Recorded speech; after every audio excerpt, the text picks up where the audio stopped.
Welcome, everyone. My name is Shirley, and I will be your moderator this evening.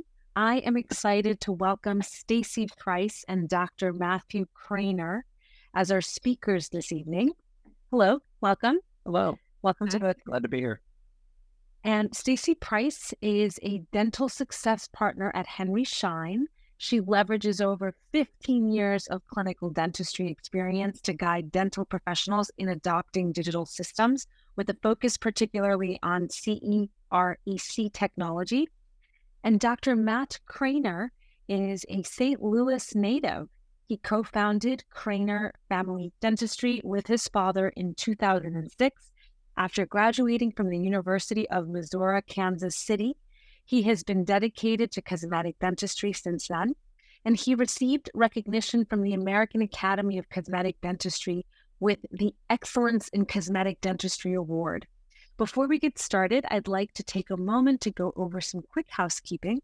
If you have a question, please email them to webinars@henryschein.com, and I'll put that in the chat as well. Webinars@henryschein.com. CE is not available for this webinar tonight. Stacy and Dr. Kraner, welcome and thank you for being with us tonight. I'll pass it over to you now. Awesome. Thank you guys so much. And thank you, Dr. Kraner, for coming on and joining and sharing your experience with everybody too. So tonight's webinar is going to be geared on your milling materials. So my back history is I started in the dental field in 2011 with zero experience. And my last office that I worked at used the full system. So we did everything from inlays, onlays, crowns, bridges, veneers, implant crowns. So we fully utilized everything. And I worked for a dentist that allowed me to use my full potential too. So we really were able to fully utilize it in the practice, give him the best opportunity to have production in the office as well. Now, in the state of Missouri, they do have expanded functions. So the same as with Dr. Kraner's office, we do have different options to allow us to do more of that appointment too. So you want to make sure that you check with your local regulations too to see what your assistants are capable of doing after that certification. So just to go over our agenda for the evening. So I did want to jump into opportunities for training and support because we all need training and support when we get new equipment. It definitely can be intimidating. So making sure that you have support to reach out to when you have questions or when things happen unexpectedly is definitely a necessity. And then just going over the new mill from the software usage, the setup, and then the milling strategies for the different material. Also identifying which materials are going to be best for the restoration at hand, going into material choices with all the different options. There are tons and tons of material options out there, but we will cover several today, as well as a couple that Dr. Kraner uses regularly, and he'll share a simple and complex case as well.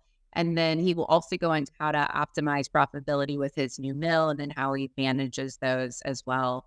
And we'll follow that up with a Q&A. And so there are often we go in and do these trainings. Doctors will have kind of similar questions. And so we put those on the slide to just kind of go over those as well. So training opportunities, typically when you buy your full system, it does come with that full day on site. So that's typically about 6 to 8 hours of training. And then the digital success partner from Henry Schein comes in and we kind of work through that whole process from your softwares to the workflows to designing, milling, centering, seating, all of that, just to make sure that you're fully comfortable with it or as comfortable as you can be for a day of training. And then we kind of follow up every 2 weeks just to make sure that you're comfortable. We leave our contact information behind just so you feel supported during that process of integration.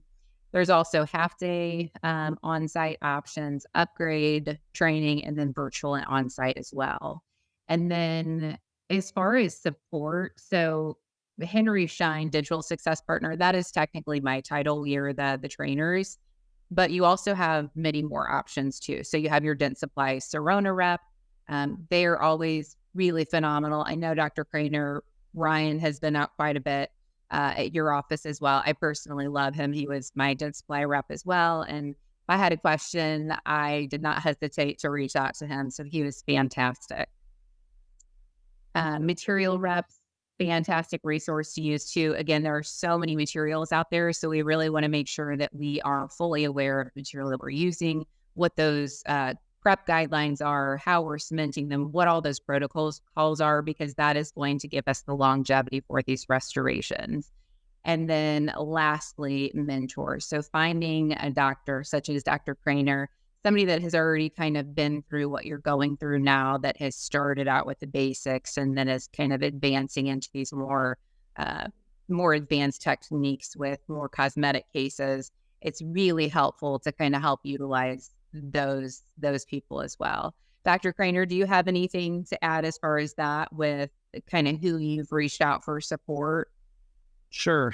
I think that's one of the biggest things, as you begin the process of utilizing, a system like Cerec, is that you have people around you that can help, and having, whether they're from Henry Schein or, even like you said, the reps that will help from the material, from the blocks, whether it's Ivoclar or whichever block you end up, finding that you like the most, you'll have those opportunities to have help there. But I think, Schein would be a great resource, and it's, we've utilized you guys over the years when, we have questions, and we'll text you all the time as things come up, or we have questions about maybe a software. Allie's always texting you like, "Hey, girl."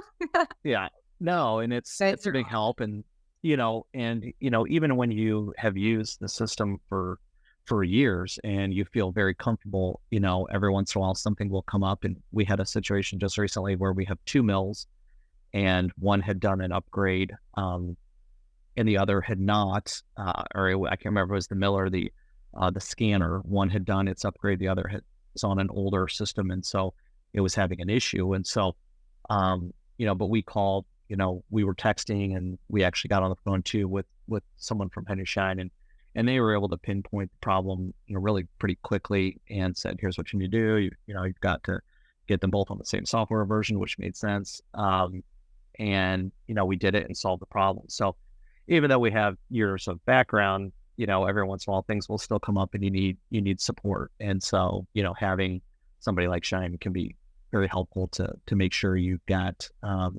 you've got that confidence that, when you're doing these, when you're trying to deliver a crown or a onlay or, whatever it may be, chairside, you want to be able to make sure that you can get the job complete and the patient out the door timely. And it's nice to be able, in a pinch, be able to contact someone, and get that help. So, yeah. Right. Yeah, I agree. I think having those numbers handy and knowing who you can reach out to makes a huge difference. For sure. So tips and tricks along the way of my journey. I came again from an office where I did very, very little. We didn't have CAD CAM, we didn't have digital imaging. And so I learned so much and so quickly.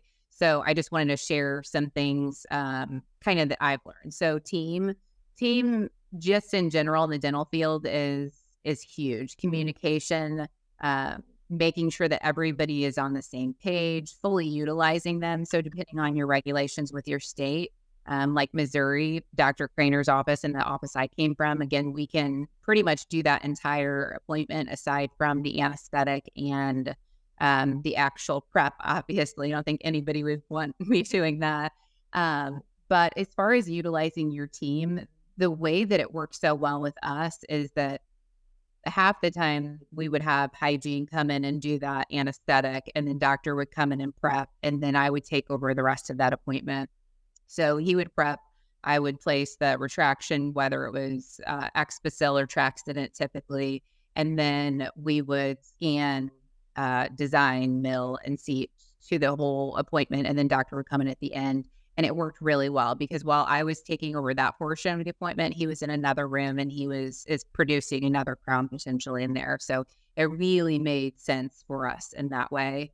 Optimizing schedule. So typically it's going to take a little bit longer in your initial appointments just because it is new technology. So I like to say to schedule around 2 hours. Now, 2 hours is going to be longer than what you need short term out, but we want to make sure that we have that cushion because we don't want to run behind and upset patients. So typically schedule about 2 hours. Make sure that your front office knows that expectation as well.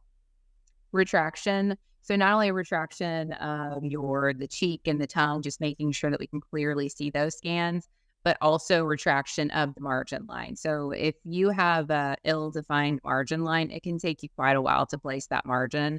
So make sure that that's nice and clear. And then you can always refer back to the mouth, place the margin on the design software, and then refer back to make sure that's correct. Scanning to the midline. So the more information you have as far as for the design process, the better. So scanning to the midline is great because it gives the software all of that anatomy of the adjacent teeth, the antagonist teeth, and that gives the software more info to design for, which means a better design and less designing for you.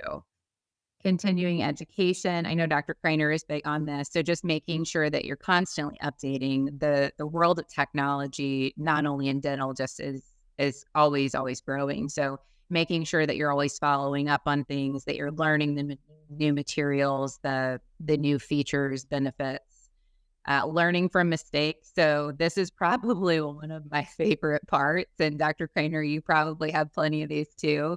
And don't be afraid of mistakes. That's one thing that I wholeheartedly believe in. So you only get better by making mistakes.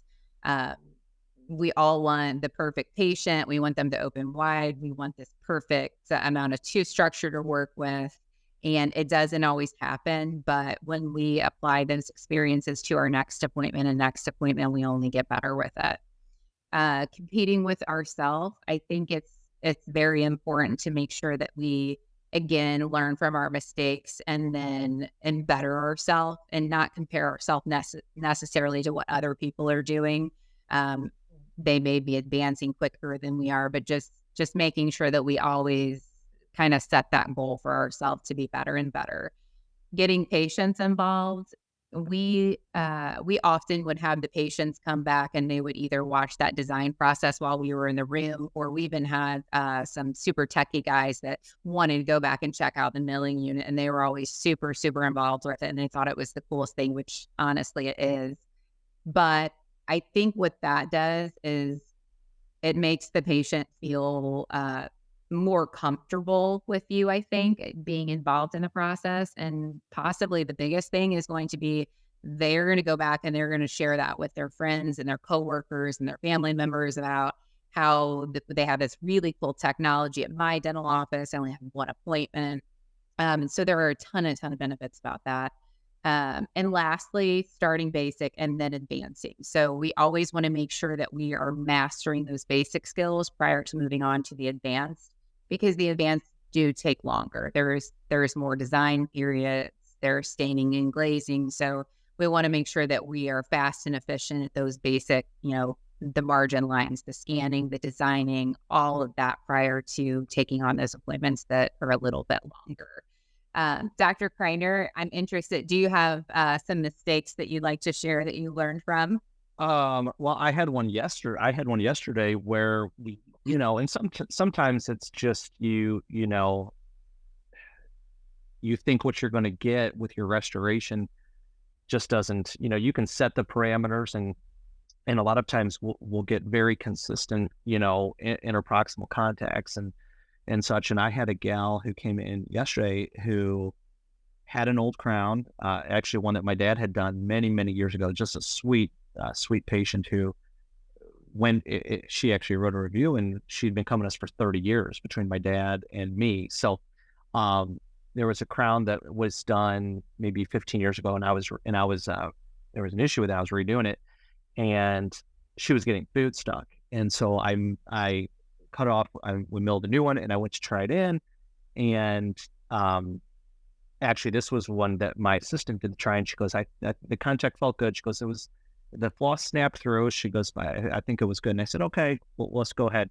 So we milled it and put it in the oven, and then I went to deliver it, and the contact was not tight enough. And it was like, this is not, here the problem was she was getting food stuck, and then I went and made her another one, and it was going to be another problem again. So it really wasn't a big deal, though. It was like, you know what, this isn't great. So for me in our office, I think there will be a site on the presentation about adding to the contacts.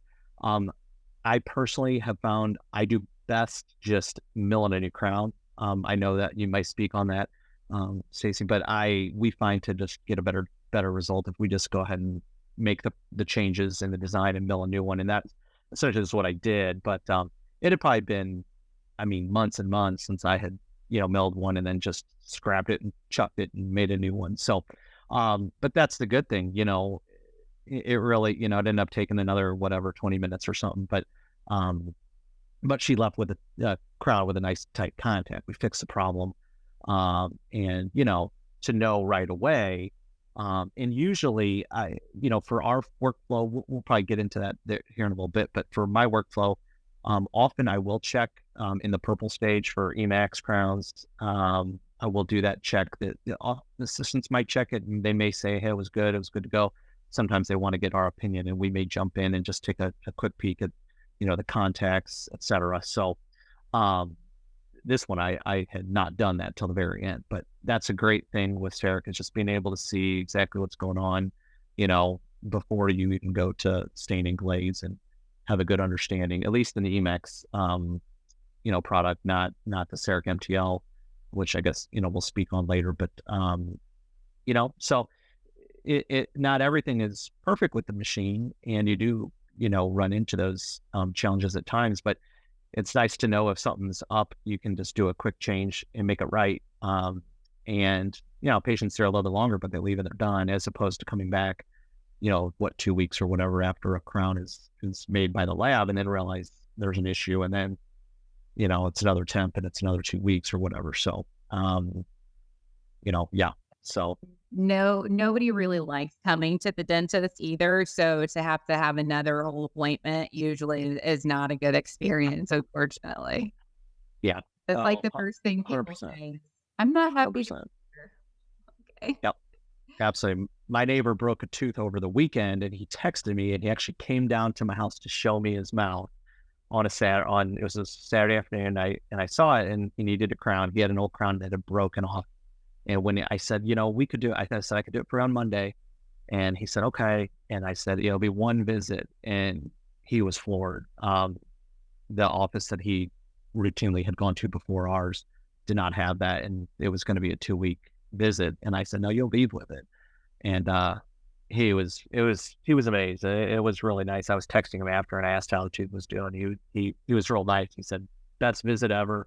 Can't believe he got it done in one visit. So he was super pumped. So that's awesome. That's what it's about. So yes, it is.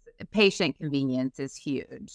So this is a fantastic design formation. So I don't know if you have this, Dr. Kraner, but there was a doctor that created this, and it really helps simplify kind of that designing process. So starting with your fissures, making sure that those marginal ridges are lined up to where we're not causing that food impaction when they're biting down and chewing. Moving to the occlusal, making sure we have that occlusal contact. Contours, third, just making sure embrasures are closed with those tools.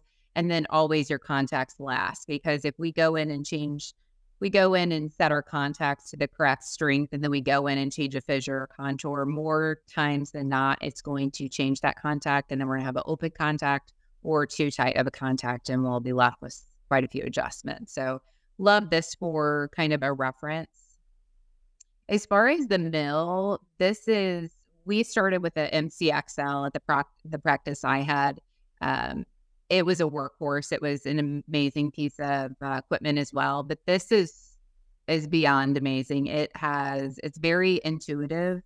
It's got the touch screen on it. It's got RFID card reader. So when you scan your version, it monitors when those need to be replaced. It's got your camera on it to where you can scan your blocks directly from there and put all of that in.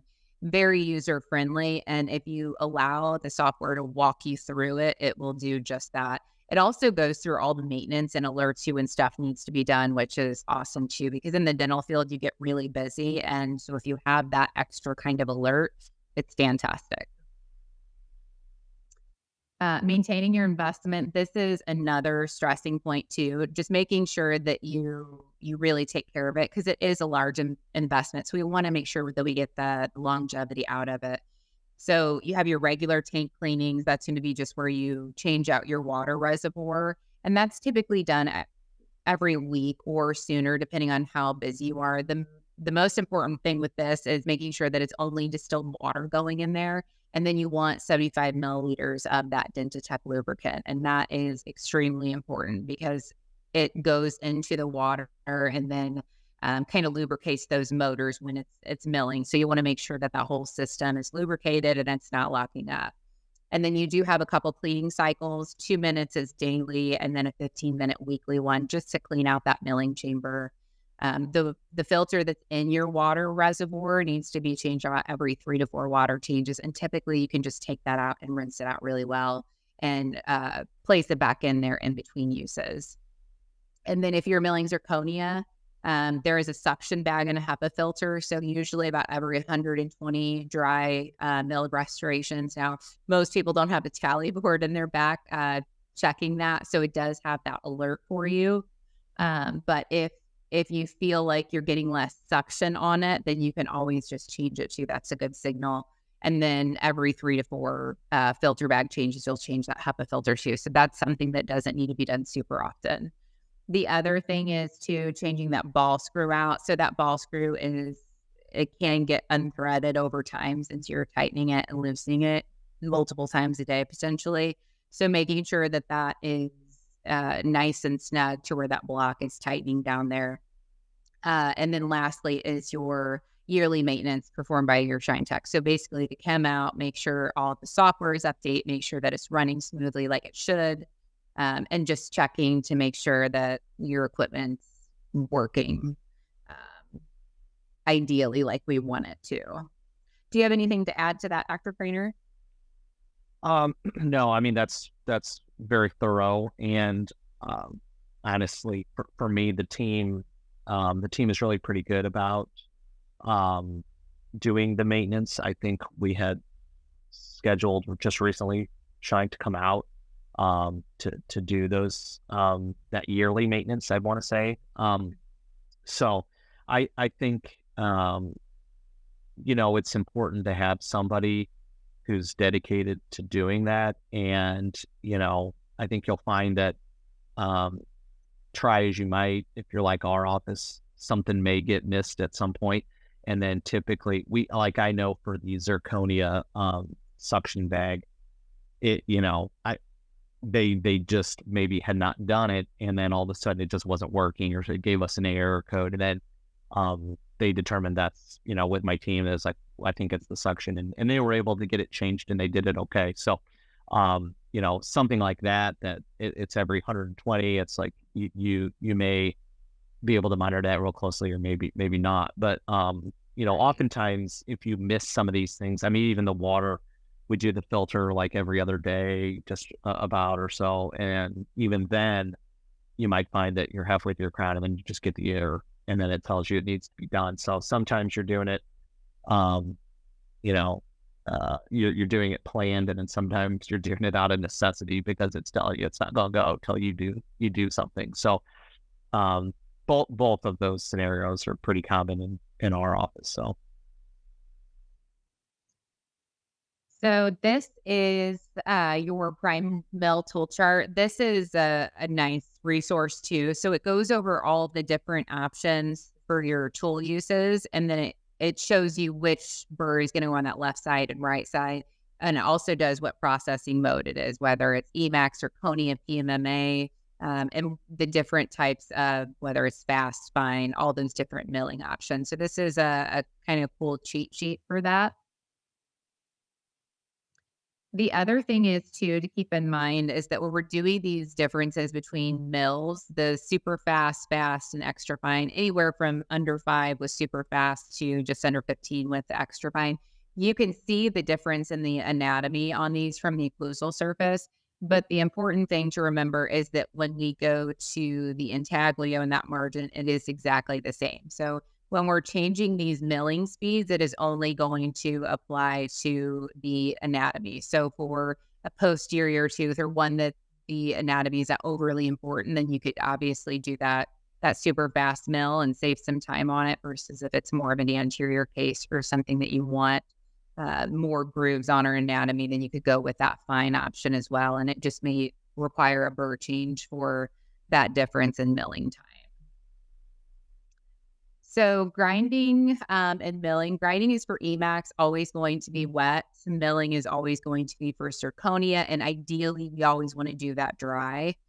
When you're going to your milling process, depending on if you're doing the same process from the last one. So if I'm going to go to super fast to just grinding at Emax, you would change that your tool set on there, and it would prompt you for that. But you just scan your block and place that into the Primemill and do that touch process. So that way, when we're ready to mill, it goes automatically in and starts cutting that restoration. And then always verifying that the correct information is the material, the mill speed, your milling unit, and that the speed fire is ready. So the way that this whole system works together is it just talks to one another. So when we send it from the acquisition to the milling unit, it has all that information. And then when it mills it out, it sends that information onto the speed fire. So we want to make sure that the speed fire shows that it's ready. Otherwise, the speed fire is not going to have a job to fire that. A couple things to mention here is that your burr life is going to be extended with Zirconia. It's a softer kind of chalky state, which means that it's cutting through it a lot easier with less resistance. Whereas your Emax is a more brittle, harder material, so you will go through your burrs a little bit faster on that. You also want to make sure that those margins on your Emax, because it's more brittle, are nice and clean, kind of smooth lines. We don't want any jagged edges, points on them, because it can cause chipping on those. And we don't always realize it until you go to seat, unless you try it in kind of that blue state, like Dr. Kraner was saying. And if you are going to try it in kind of prior to that crystallization, we always want to make sure that we're using alcohol to clean the inside of that Emax out, because when we put that Dentisec in the water reservoir, it potentially then stays onto that Emax crown, and then we try it in, it then transfers onto the tooth prep. And so we could potentially have some bonding issues with that, just because there is oil on the actual tooth structure. So make sure that if you are trying it in, that you clean it out thoroughly with the alcohol, and also don't ever have the patient bite down during the burple process. Learn from my mistakes, because I have had a couple fracture and then have to remill them. And even if you're not telling them to bite down, sometimes they will bite down. So just be aware of that as well. Be very cautious going into that. So hopefully we have some office fans out there. We love the office at my house. So I thought this was funny, because you know all this information and you have all this information coming in, but then when you really get to doing and jumping into it, it's kind of like, I know what to do, but I don't know what to do. So that's where the extra support and the training and kind of all this continuing education comes in. So you guys are not alone.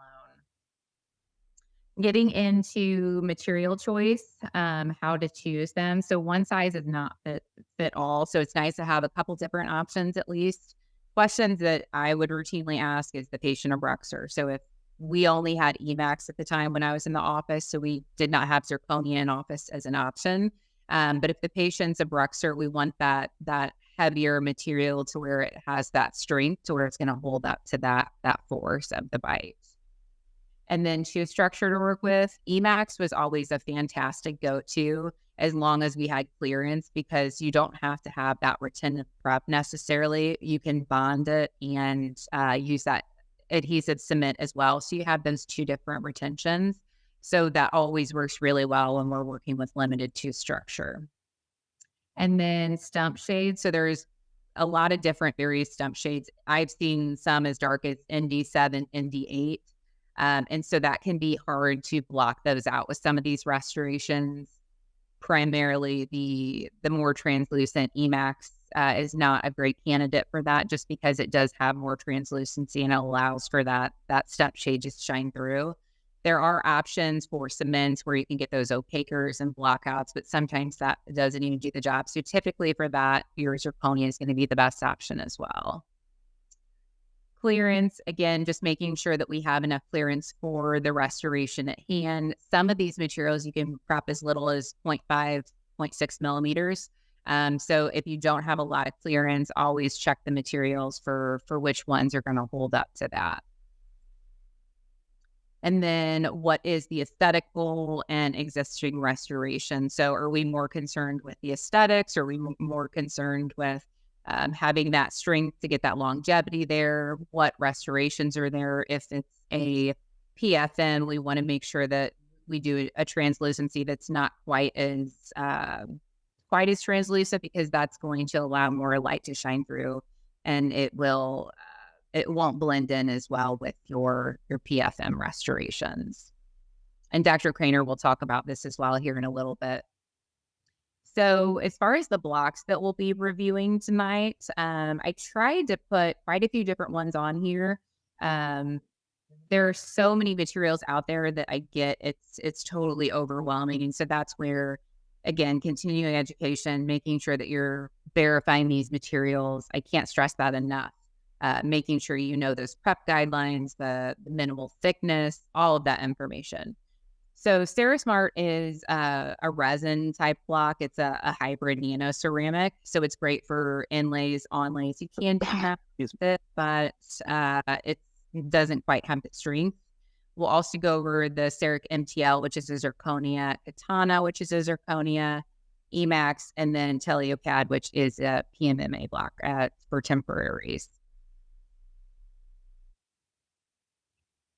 So going into Cerec MTL, Dr. Kraner will discuss this here shortly. This is one that he likes to use. This was released in October 21, so it's been out for a while. It is a Dentsply Sirona block, has good strength on it, so it's right at 850.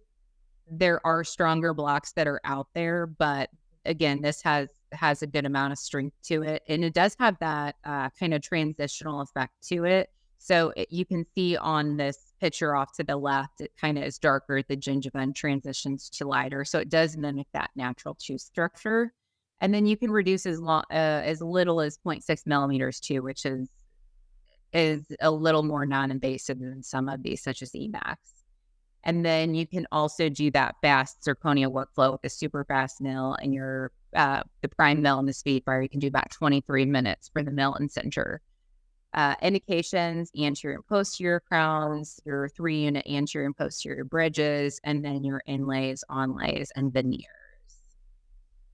And this is a beautiful restoration too. This is just, again, a reference for our preparation guidelines, making sure that we abide by that. Because again, if we're going beyond that 0.6, then we potentially can have weakened areas that are thin, and then we won't have that longevity that we want. And then with all zirconias, typically you can aerate and just use the conventional cement as preferred. Moving into Katana STML. So this is a beautiful restoration too, not quite as strong as the previous, the MTL. It's about 763, but it's also got that layered technology. So again, you can see those transitional kind of layers between your gingiva and the incisal edge. And it's also got that fast workflow too. With the 12Z block, you can do that super fast mill. So in under 5 minutes, you can mill a crown out and then center it and seat it. With zirconia, a really good judge of kind of the aesthetics and strength is that the stronger it gets, the less aesthetic it's going to be. So your higher strength, like the 1,000 megapascals, that's going to be less aesthetic or less prettier than the lower 760 block. So you're kind of, when you go into these different numbers, when you're adding the strength, you're lowering the quality of the actual aesthetic. So just make sure you're aware of that going into it too. And then very similar anterior, posterior crowns, veneers, inlays, and onlays. This was released in 2018. It's actually been around for quite a while prior to that. It was just introduced into labs, and they were using it for quite a while before it was introduced into the CAD/CAM industry. So if labs are using it and it's working out well, I think that's a good test of time too. And then for post milling, so pretty easy with zirconia. You want to always make sure that you remove that dust, because any zirconia dust that's on there, if you put that into the oven, it can kind of center in with that process and then affect the fit. You'll remove that sprue. You can pre-polish only versus doing the optional glaze. That does take about 9 minutes away from the appointment, versus if you do that glaze option, it does take another 9 minutes. But if you want it to be a more aesthetic for an anterior case, then that's a great option. After the pre-polish, you can do that center, and then the final is the seat. And again, you can air braid most of these just to get a little more retention on there as well. Emax, this is another one of Dr. Kraner's favorites as well. So this is probably my favorite. Also, not again one size fits all, but this product has been around since 2005. So there's a lot of studies out that just show that it works and it lasts, which I love. It's got about 530 in strength, so it's not near as strong as some of your zirconia options, but the aesthetics are beautiful. And typically we did a ton of posterior crowns, and it lasted and held up really well. The other thing about Emax is it has such a wide array of options with your chair side blocks, to where you can use it for so many different things. And then you can reduce as little as 1 to 1.5 millimeters, depending on what your cementation process is too. So if we're going to bond in cement, then we can reduce as little as 1 millimeter. Whereas if we're just using conventional cement, we can do about 1.5. So making sure that your prep matches your cementation type is going to be super important. Indications here. So again, tons of different options: your anterior and posterior crowns, your 3-unit bridges, anterior, and premolars and forward. So it's important not to do your molars on this bridge, just because it does not hold up to it. Implant supported hybrid restorations, veneers, inlays, and onlays. Again, tons of different options here. So there's lots of different options that you can mill out for Emax. And then they also have, beyond the shades, they have different translucency. So there's high, low, and medium translucency. And all of those kind of have their own purpose with each restoration. So the high translucency, if you're using it for inlays and onlays, blend in really well because they're translucent. So they kind of take the form and the shading of the teeth around them. You do not want to use that with a dark stump shade though, or if you have a patient that you're removing an old amalgam from and you use the HT, a lot of times you'll see that darkness underneath shine through. So you would want to avoid using high translucency for that. The medium translucency, I heard, is beautiful for the anterior cases. It's kind of a blend of in between. And then low translucency, we always use for those old amalgam removals, because it does hide that really well. And then also if you have a darker stump shade. Do you have different options for your translucency too, Doctor? We do, and we follow pretty much what you were describing. You know, when you're putting an Emax crown, you know, if you're near a existing PFM, you know, having that low translucency, or even considering zirconia at that option. But we try to adjust the translucency, you know, accordingly. I think the high translucency anterior cases tend to match lab made restorations.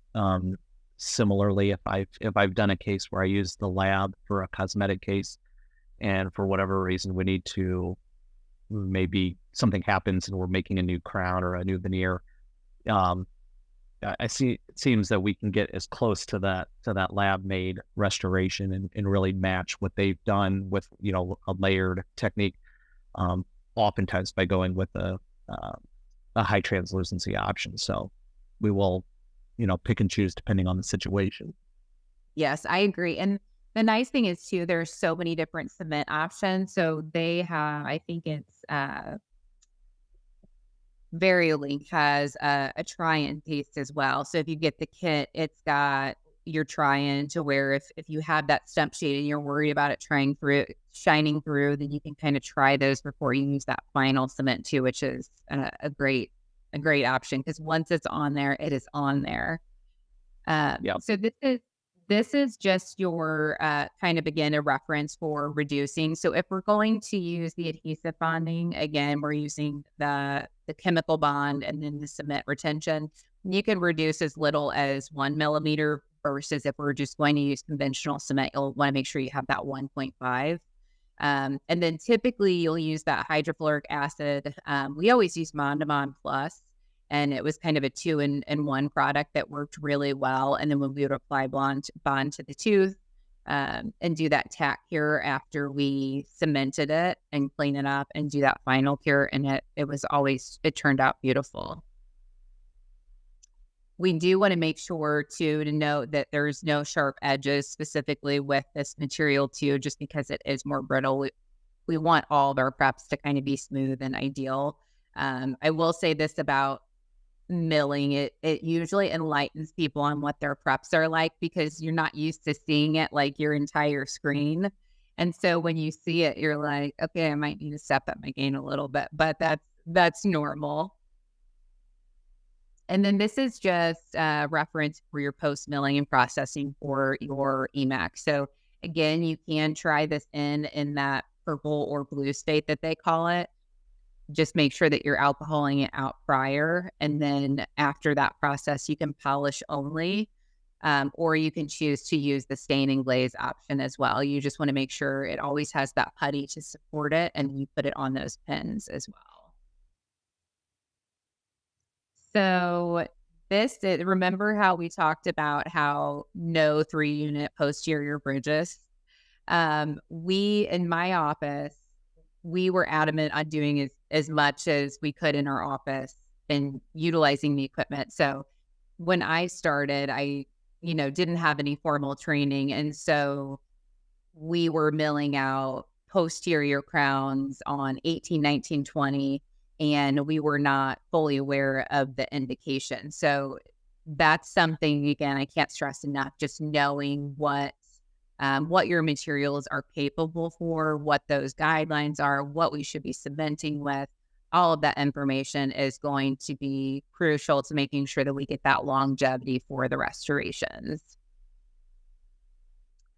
Cerasmart, so this is that resin hybrid nanoceramic block. I've heard a lot of great things about this lately. So the strength is about 238 megapascals. So definitely lower than the previous ones that we talked about. But if you're doing like an inlay or an onlay, this is a perfect block for you. It doesn't have a firing process, so you don't have to worry about that extra cycle of firing. So you basically scan, design, mill, and seat, which is, it's nice. It saves that extra time for you. You do need about 1.5 millimeters of reduction. But the really cool thing about this is that it is repairable in the mouth. So if something happens and it chips, anything like that, you can actually bond to it, which is pretty convenient. And it's also going to be a little bit gentler on door burrs because it's a softer material. You can do the full crowns, veneers, inlays, and onlays, but again, just make sure, since it is a lower strength, that you're kind of paying attention to the patient. If they grind their teeth, they're not going to be a great candidate for it. You want to make sure that you have enough clearance to do that 1.5 millimeters and that it's going to hold up really well. We've used Cerasmart over the years in our office. It's definitely been best for smaller onlays, inlays. We had trouble with full coverage because of the flexibility side. So, sometimes I would try it on, kids where, they just required, a full coverage crown type of thing. And we would try that material, and sometimes the results were mixed, but, definitely compared to Emax, the likelihood of something like that possibly coming off on a full coverage crown, we saw quite a bit more of that type of situation. So in our office, it's definitely much more of a inlay onlay, and with that, it's held up very well, in those situations. So a lot of team members that we've done that just for, trial and see what we get longevity wise, and actually, my assistant Allie, we've done a handful of inlays with that product, and it's knock on wood, nothing has ever come out on her. So they blend really well too. I mean, they look like they're beautiful restoration. The other thing that I've heard people using it more for recently is temporaries, just because it's not technically a temporary material, but it's a beautiful restoration. You can polish it up really well. It's got a little bit stronger than this material, the Telio Cad. So it's a really good alternative for that aesthetic temporary too. So this one is your official temporary. It's more of a long-term temporary. It's your PMMA block. So basically what you would use in your traditional bite trays when you're taking that initial impression for the temporary. The strength is about 130. The shading, not fantastic. There's not a whole lot of options as far as really characterizing these, but they do have potential for really withstanding long term. So we actually had a patient that came in for it was a three unit anterior case on the lower, and we scanned them, seated one of these blocks as a temporary, and long story short, 5 years later, he comes in and he finally broke this bridge, not all the way, but he broke it enough to bother him. And so he came in. So we got a kick out of that this, 12-month long-term temporary lasted 5 years. So we were pretty impressed with that. And then this has the 1.5 millimeters as well to make sure that you're just following that restoration as well. And then I will hand this over to Dr. Kraner. Sure, thanks. So yeah, a little bit about me. I'm a practicing dentist in Wentzville, Missouri. Went to MKC dental school, so grew up in St. Louis area. My dad was also a dentist, and so I got to work with him for 10, 12 years or so before he retired. And so that was a awesome time, for me. And I got to learn a lot of dentistry that, was before all of this technology. So, unfortunately for my dad, he just saw, I think he was in practice for maybe 6 months for us to have the first mill that we had, which was the Omnicam, and the MCX mill was where we started. So he just saw a little bit of it and then retired. So, but we, our practice has really embraced the whole Cerec technology. Started using it in 2016, and it's just it's such a part of what we do every day, day in, day out. There's 4 of us in the practice, and so we've got two prime scans and 2 Primemills, and they're just they're being used, every day, all day, every day, essentially. And so it's just been a great it's been a great thing for us. And we all joke around that, we would never go back to practicing dentistry without Cerec. If it's, and that's partly, why it's important for us to have 2, because if you ever run into an issue, then you can sort of, limp along, while something gets fixed. But, going back to single unit crowns, and not using that technology is just something that I would have no interest in. And actually, coincidentally, my uncle was the lab technician for us. He did all of our PFMs back in the day. And, when I think about what it took to make a crown for a patient, it's really quite amazing from what we can do for them today. And it really is, it's hard to anticipate how important it will be, or how valuable it'll be for a patient to have a crown and to be done, until you start doing them and start, verbalizing to the patients, hey, we're going to get this thing done for each day. And, for patients who, if they've never had one, then they don't really necessarily understand, wow, how amazing that is. But for everybody who's had one and they've had temporaries and, the temporaries have come off, or they had sensitivity in their temporary stage, those patients are truly, wowed by, by the process. So, yeah. So, like Stacy said, we predominantly do Emax crowns in our office, but we do we do Emax, we do Zirconia, and right now we're using Cerec MTL. And it's definitely, there's definitely some differences in the aesthetic. However, sometimes the Emax crown is more, lifelike, but depending on what the patient has surrounding where you're doing that crown, sometimes that being lifelike sometimes doesn't even necessarily match what they have. If they have PFMs and they've got other, dental work, sometimes the MTL actually looks almost better because it really blends into everything that they've got, in that area. So when we originally started in 2016, there was a definite discrepancy between Emax and Zirconia as far as the aesthetics. And, you almost didn't want to use Zirconia on like lower molars because of the visibility factor. And that has really improved, I think, tremendously over the past, 2-3 years, when Katana came out, and then now the Cerec MTL. It's starting to close the gap between the aesthetics. I think the biggest thing for us is the ability, the staining and glazing aspect of Emax is where you truly have, unlimited capacity to make these restorations match. And it's really remarkable. And I was mentioning earlier, there's some awesome Facebook groups. If you're online, there's some people you can follow that just really have a very artistic, eye, and they can take something and put all sorts of,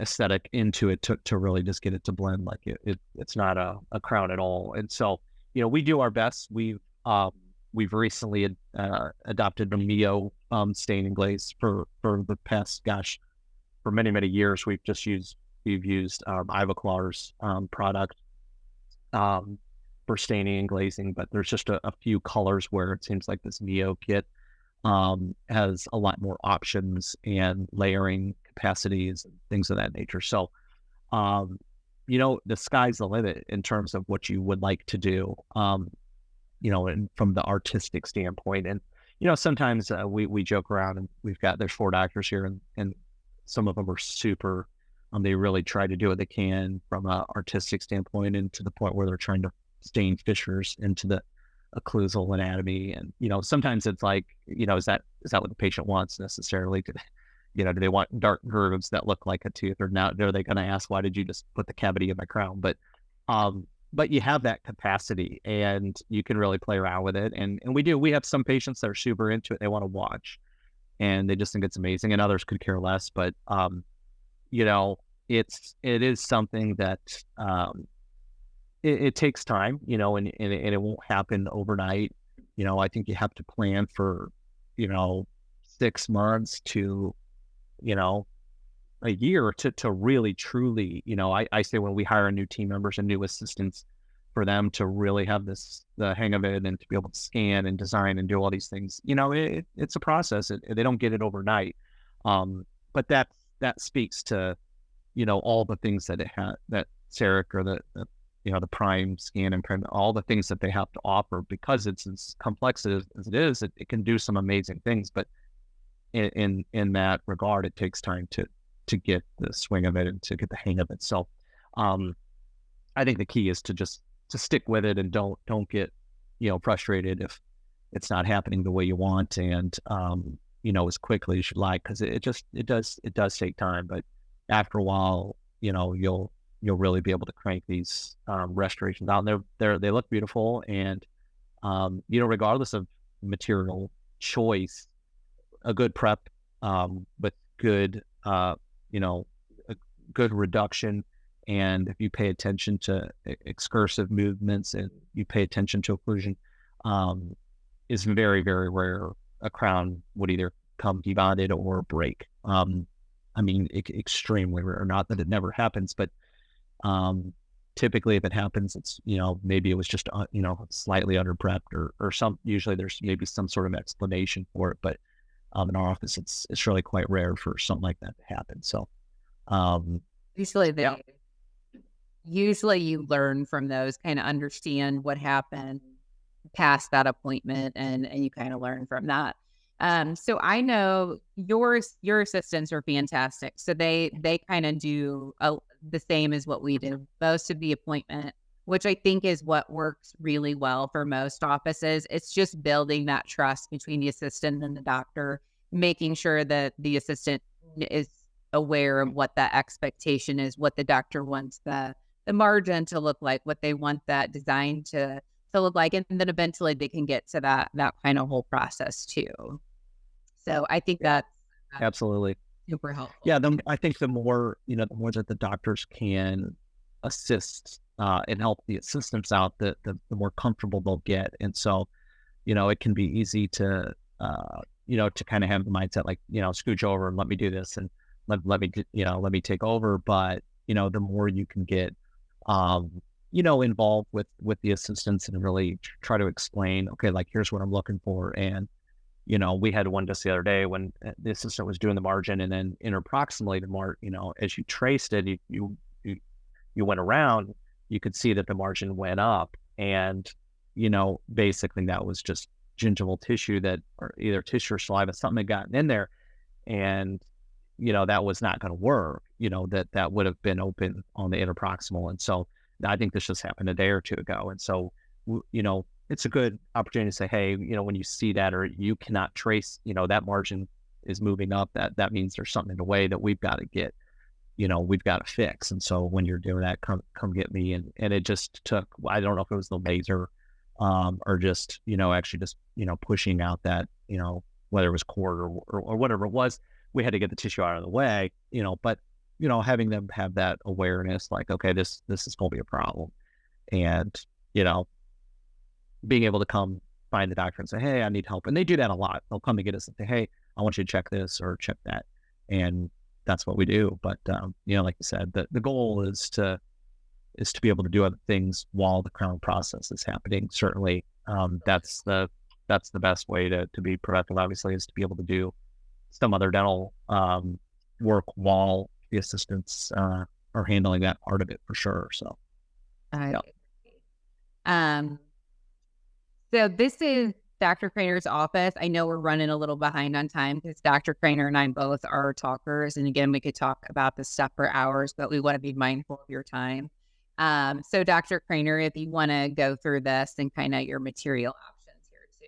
Sure. So we just have the two Ivoclar ovens for Emax, and then we've got the Speedfire for the Zirconia. And then it just shows. So this was just a cabinet that we had made for them, the mills. So you've got a lot of opportunity to, we had a custom cabinet company that made that, and it works great. It really mutes the sound. I know a lot of people say, hey, you want to be able to have patients hearing these things. I like being able to not have it layering in the office.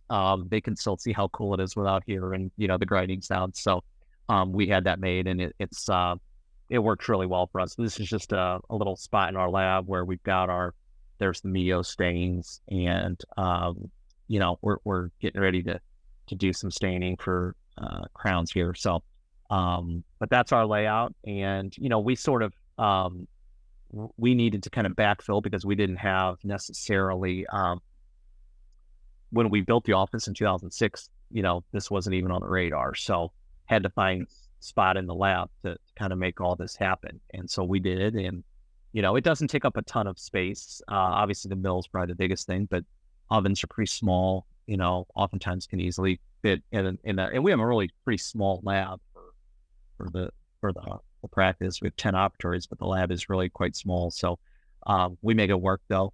I think it's, like you said, the assistants enjoy it. They get a chance to be more hands-on and part of the artistic process. And so, if you have certain team members that express interest in that, they can be great, resources for your practice. So I agree. All right. So yeah. So for us, like I said, it's mainly Emax or Cerec MTL, the Zirconia option. So for us, it's about occlusal clearance. It's like Stacy said, if they're brush or grinder, we do a lot of Zirconia stuff on the posterior side. We do a lot of staining and glazing. We don't have a ton of brands. We have some Empress. We have, like I said, a couple of those resin-based, Cerasmart. But we generally stick with just a few. We have lots of shades, lots of shades. So on occasion, when we can't decide between two, if something's really an aesthetic case, we might even mill more than one just to see which one's going to turn out best. So it's nice to be able to do that. And obviously, if you're working with a lab, you're not going to mill multiple crowns typically, or have multiple crowns made just so you can see which one's best. But being able to do it in your office is sometimes pretty easy, especially with 2 mills will help. So, we use RelyX for our cements. We use Avoclar's VariLink. I have VariLink dual cure, VariLink light cure for veneer cases. We don't, and it's what's cool with blocks is oftentimes there'll be certain times where it's a better deal to do blocks, and obviously your blocks aren't expiring. So we've got a lot of blocks, dang near every shade you could think of just available. So that's kind of the worst thing is when you pick the shade and you go to do it, you don't have it. So it's more of a challenge for bridges. We don't have as many shade options for bridges as we do for single units. So, yeah. So on the promos and bulk buying. So at the end of the webinar, there is a promo guide, just a promo code for you guys to buy in bulk to kind of save on that too. So if you stick around to the end, we'll have that code that you can apply when you go online to Henry Schein and then get some free blocks, because who doesn't love free goods? Sure. Awesome. So for us, again, this is our go-to. It's what we started using back when we first got the machine in 2016 with the OmniCan. It's hard for me to even remember prepping a crown prior to this. I still send a lot of stuff to the lab for larger cosmetic cases. I still work with an outside lab. Bigger cases I don't try to do with the machine. So still work with the lab, but honestly, prep design, I don't think it's some unique prep for a Cerec necessarily. I think it's typically the traditional principles that one would follow. Really honestly, straight out of dental school for the most part is your crown prep style with smooth margins. And like you said, Stacy, I think it'll make your crown preps better when you need to do the margins and being able to have it blown up like it is. And it's kind of one of those things where, especially if you're prepping it and someone else is doing the margin, then it has to be really precise, or they're not gonna know what they're doing. And so, I think just knowing that it's going to be scanned, it's going to be on the screen. The other thing is it's also, it's easy to make adjustments. If you prep it, I did it today. I prepped it. I saw it. There was something I didn't like about it. And I said, hey, I'm going to fix that real quick.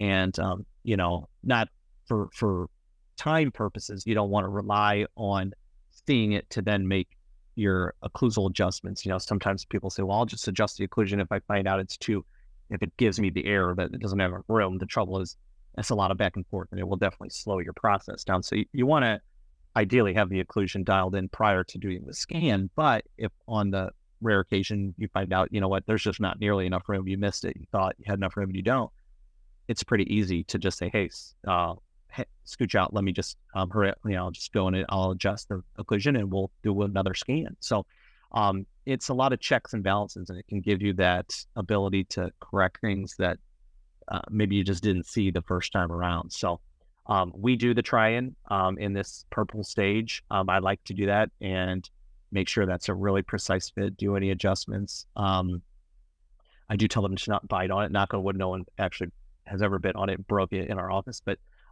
generally, I actually don't even really check occlusion necessarily too much. In that stage, it's more interproximal, or the contact's good, or is all of the margins seated. Some of the doctors do x-rays in the purple stage as well. So I think that's also can be really helpful if you were unsure about something.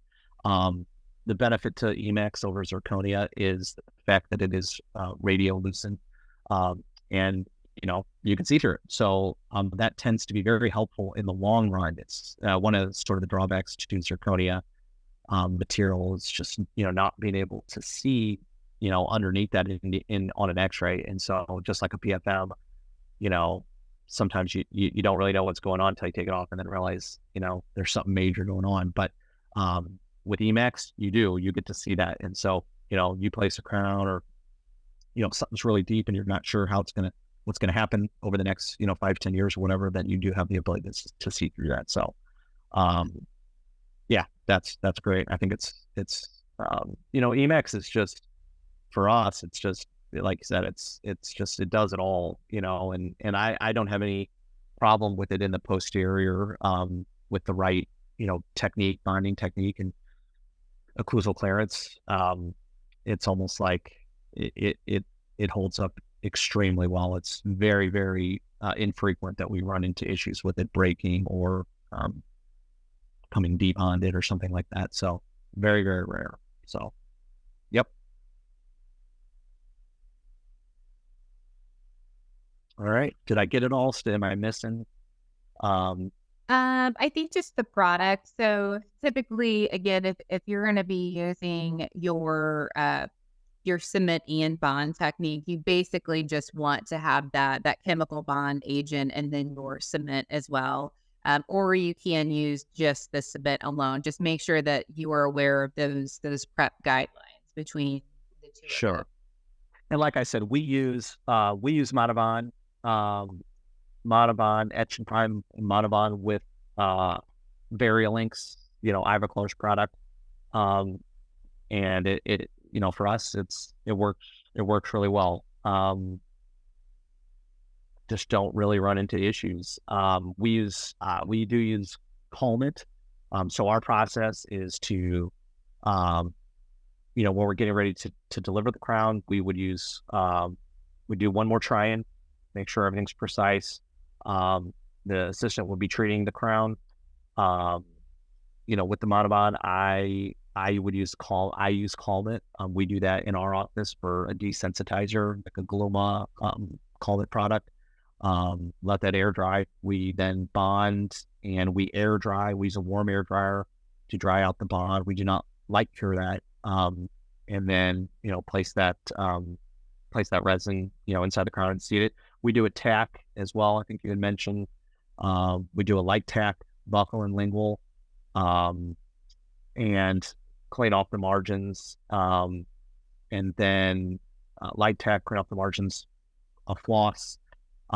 Then we use a glycerin around the margin, oxygen inhibitor, glycerin material, then full cure. And then we'll, obviously floss and do all that, that cleanup after, take a post-op x-ray. And it's really pretty straightforward. So we've got some assistants comfortable doing that process. We have others that are not.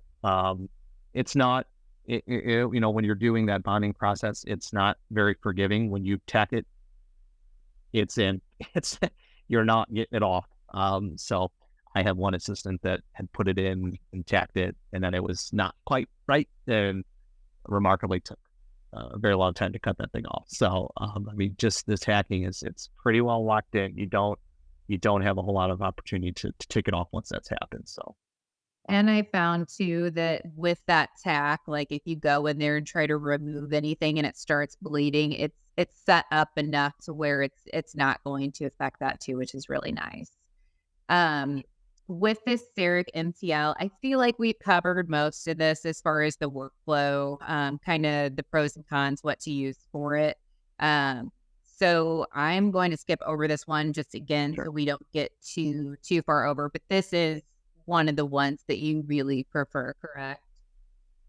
It is. That's our preferred material for posterior second molars for sure. Almost all second molars, and even first molars, even some premolars. If if there's occlusal issues, if there's grinding issues, or there's abfractions or signs of bruxism or whatnot, it's just a good product, and it is really the other advantage for the Cerec. So there is no try-in stage for the Cerec Cerec or Zirconia product. So the way that cuts, we didn't really get into it, but it preps that crown larger than the finished product will be. And so when it goes through the oven and that firing process, sintering, it will actually shrink that back down to the appropriate size, which it's just fascinating to think that that's what happens. So there's no try-in. So you're seeding that at the end. But if you follow the principles, it just fits. I mean, it's really a perfect fit every time. I mean, and it needs to be, because it's a process, so you don't want to find out at the very end. Unlike Emax, where you might see there's an issue midway through. Zirconia, you don't know until the very end. So thank goodness it does what it does, and that it is so precise, because it's not really the time you want to realize you got a problem, after the thing is all done, polished, ready to go, and then realize it doesn't fit. So it's extremely rare that something like that would happen. So yeah.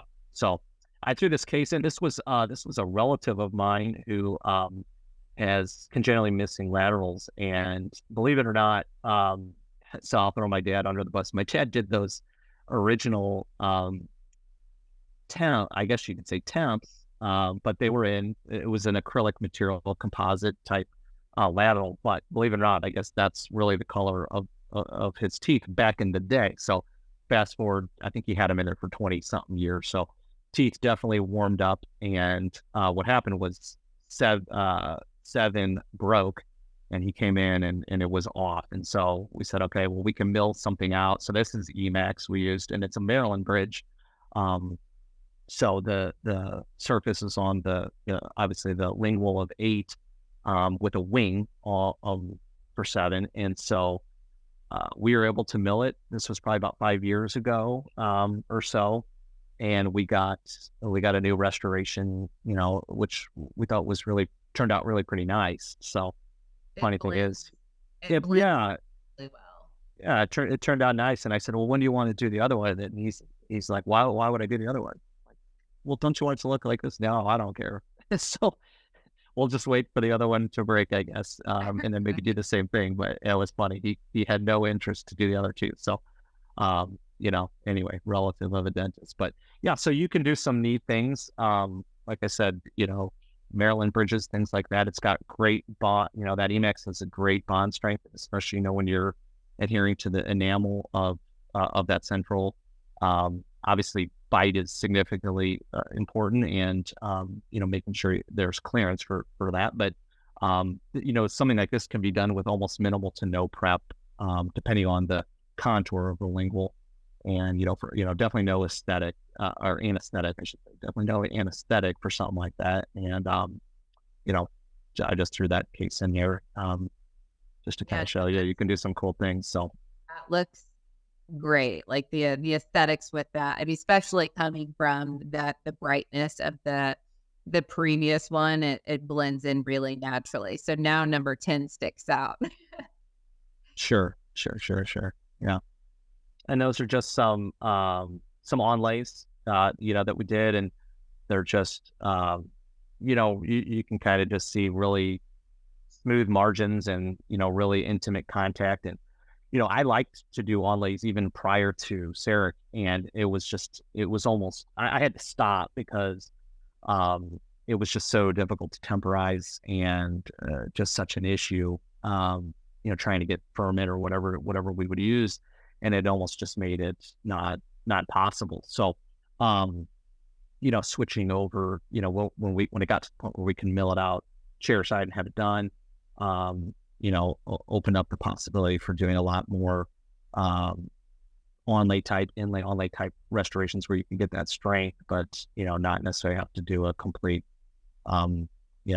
complete coverage, full crown type of situation. So yeah, and like this is perfect. You've got a nice sealed margin. You can see that spacer for the cement. Everything is sealed up, and so this is what same day dentistry is about. It's all about knowing kind of how to use the equipment, making sure that you're prepared for what you're going to be using, and really just giving yourself kind of room to grow and learn, and having that expectation that, things aren't always going to go perfect. We want them to, but again, as long as you learn from it, and there's always the opportunity, if something's not right, you can always honor taking it off, fixing it. So don't be ashamed if things happen, because even to the best that have been doing it for years, it still happens to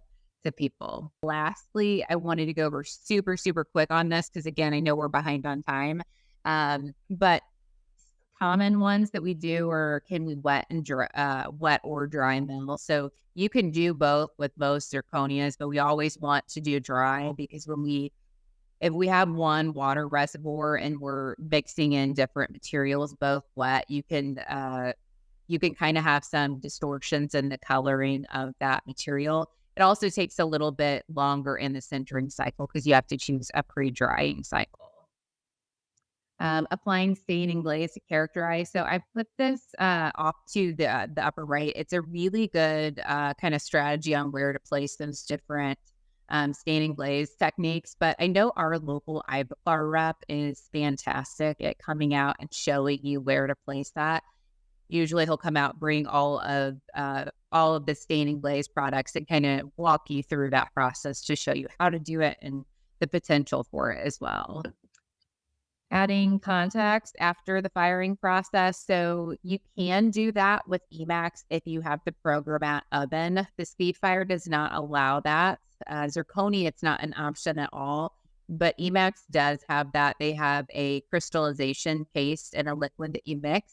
And I personally have had great results. So we've had some, maybe 5 or so while I was practicing, that were slightly light. And basically it's a different cycle in your programmat oven, but you can add to that and bulk that contact out, fire it. And typically it does bulk it out enough to where it'll close that contact. Should I be using PMMA blocks? So that is kind of a preference. I know these PMMA blocks will kind of gum up your machines. They are messy because they are acrylic. So kind of keep that in mind. You want to keep that milling chamber clean. Make sure that those burrs are clean afterwards so it's not kind of all gunked up. And then if you're not going to use the PMA block, you're not comfortable with it, there's also that, like the Cerasmart, some of those hybrid blocks that look beautiful as temporaries that are kind of a cheaper alternative as well. So that is all that I have for tonight. I again, just thank you guys for your time. We were super excited to host this. Again, we could talk for hours. Obviously, we went over some. So I thoroughly appreciate your time. And if you guys need any help whatsoever, do not hesitate to reach out to Schein, your supply rep, your material reps. We are here to help you. Wow, thank you so much, Stacy. That was really wonderful. And Dr. Kraner, that presentation was full of wonderful nuggets of information and very edifying. So thank you. And we want to thank all of you for joining us tonight. We did record tonight's webinar and we'll be emailing it out over the coming week. So we'd love to get your feedback via our survey that's going to pop up on our screens shortly. Thank you all for joining us again, and we look forward to seeing you on future webinars.